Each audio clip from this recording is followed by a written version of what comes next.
السلام علیکم ویورز، امید ہے کہ آپ سب خیریت سے ہوں گے۔ آج میں ابتدائی اردو کی کلاس میں آپ کے لیے لے کر آئی ہوں پھلوں کے نام۔ پہلا جو ہمارا پھل ہے وہ کیا ہے؟ آم۔ اور جو دوسرا پھل ہے وہ کون سا ہے؟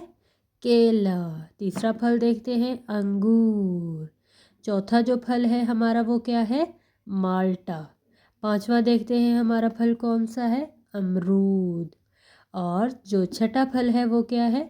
خربوزہ۔ اگلا جو ہمارا پھل ہے وہ کون سا ہے؟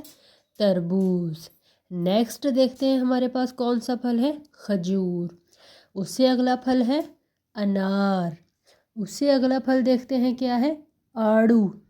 اگلا جو پھل ہے وہ کیا ہے؟ پپیتا۔ اگلا جو پھل ہے ہمارے پاس وہ کیا ہے؟ سیب۔ یہ تھے ہمارے آج کے پھلوں کے نام۔ انشاءاللہ نیکسٹ کلاس میں آپ کے لیے میں اور کچھ سیکھنے کو لے کر آؤں گی۔ ہمارے چینل کو لائک کریں، سبسکرائب کریں۔ تب تک کے لیے اللہ حافظ۔